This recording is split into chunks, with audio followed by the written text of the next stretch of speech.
This past week, when one of Hungary's biggest opposition newspapers, Népszabadság, closed down, the details of its own story were murky. The reasons cited by the newspaper's owners were economic. However, journalists there said the move was political. The owners said that the paper had been suspended, that it isn't dead. Again, not everyone believes them.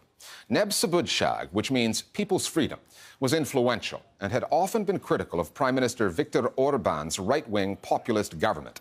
In the week prior to its demise, it published exposés on corruption within Orbán's political circles.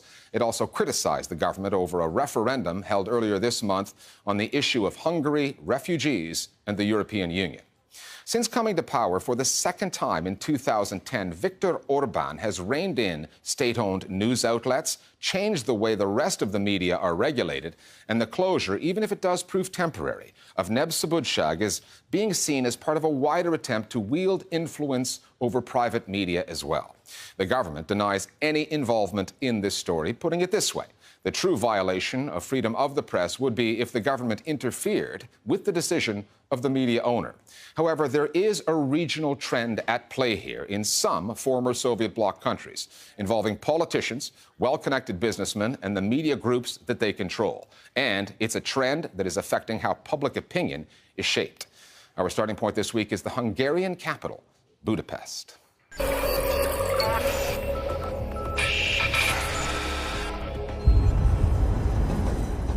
Friday, October 7th, moving day at Népszabadság, or so it seemed.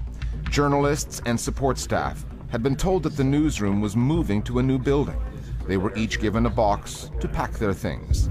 Newspapers are often the dispensers of bad news, and Népszabadság had some, but kept it, not only from its readers, from its own employees. Saturday morning, I got a message from one of our investigating journalists that he tried to access his company mailbox, but it had a message that he is unauthorized. So his first idea was that he is fired. A few minutes later, there was a company letter telling that Népszabadság is being shut down, but nobody come and look us in the eyes and say that your work is not needed anymore. We were in total shock. What you have to know about this was the largest selling opposition or largest selling political newspaper in Hungary. The owner said that it was a business decision, economic decision, which cannot be true. You just do not close a newspaper like this in a moment. So if you do it, then you have other reasons, not economical reasons. The government denial is very strategic. I mean, saying that there is no interference in the press is almost funny. The interference into the press has happened since 2010, when Viktor Orbán, the Prime Minister, came back to power. Népszabadság got its start 60 years ago during the Hungarian uprising against Soviet control as the official paper of the Communist Party, and then transformed into the voice of the political left. Over the past few weeks, it broke two major stories alleging government corruption, one about a cabinet minister's penchant for expensive travel, the other on the governor of the central bank and an alleged conflict of interest. Hungary is politically polarized, but even journalists on the other side of the ideological fence, like András Stumpf, say they're sorry to see the paper go. They were really doing good journalism. They were always lefties. They were always on the side of the socialists, but it was quite obvious, so they also told you. But there was quality journalism too. How damaging it was, I don't think it was doing much damage to the to the government. So this could partly be attributed to a general apathy among the people, but this could also be attributed to the fact that access to information of this kind in the countryside is quite difficult. In the countryside, people do not really have a choice. All they can listen to is the public service radio, maybe a Catholic radio station, or perhaps a commercial radio station that is just redistributing the news bulletins that have been compiled by the National News Agency, which is under government control. The Orbán government came to power in 2010 and quickly began to reshape the Hungarian media landscape.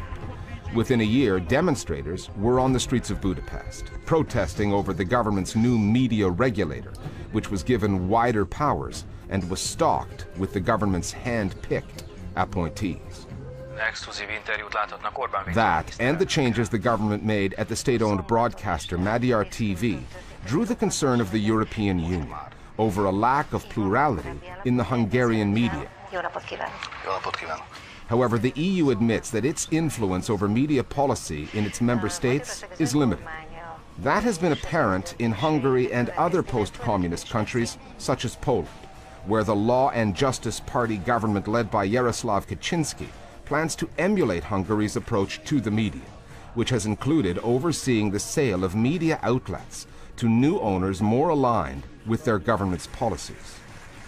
In Poland, since the Law and Justice Party got into power, the government has done quite the same thing as in Hungary, like putting in place in July a national council, firing some public employees from the TV or from the radio, or trying to implement new laws that are violating the freedom of press. And in general, the media landscape has changed a lot, because also oligarchs have been able to acquire a lot of private media in the past few years. One of the general regional trends in recent years has been the withdrawal of foreign capital from the region, generated by the economic crisis back in 2008.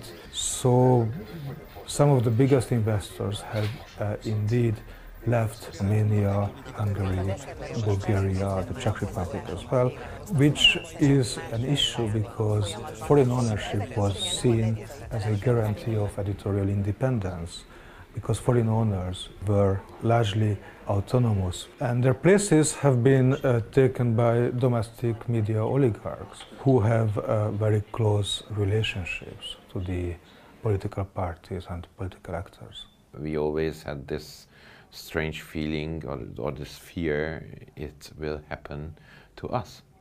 And I'm pretty sure a lot of colleagues in Poland, in the Czech Republic, in Romania are feeling the same. They are not using the law anymore as a weapon against us, they are using ownership as a weapon.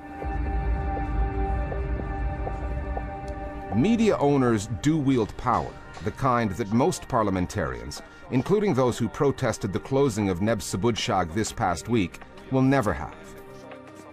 Meanwhile, those boxes that were packed up that day under false pretenses, they've been delivered to another office in Budapest, a makeshift newsroom. The out-of-work reporters insist that there are still Hungarians out there willing to buy their kind of journalism. But is there anyone in Viktor Orbán's Hungary willing and able to own it? Hungary's media landscape, both private and public, has been altered by the government over the past 5 years, but there are some alternative news outlets out there offering up different kinds of coverage. Here are some of them. Andrus Pettu was working for a paper called Origo when he did a story on a cabinet minister's lavish expenses. As a result, his editor was fired. So Pettu quit, and he, his former boss, and another colleague launched Direct 36. Direct for the style of reporting. 36 is Hungary's international calling code. The site has exposed several prominent politicians for failing to reveal how rich they are to voters. Atlátszó is Hungarian for transparent. The site is crowd-funded, investigative, and features a bribe tracker that allows readers to report corruption anonymously. Finally, when Viktor Orbán created a new media regulator, Klub Radio, a persistent critic of the government, became one of its victims. It lost its broadcasting license in 2011, but came back after winning a tough 2-year court battle with the regulator and remains on the air.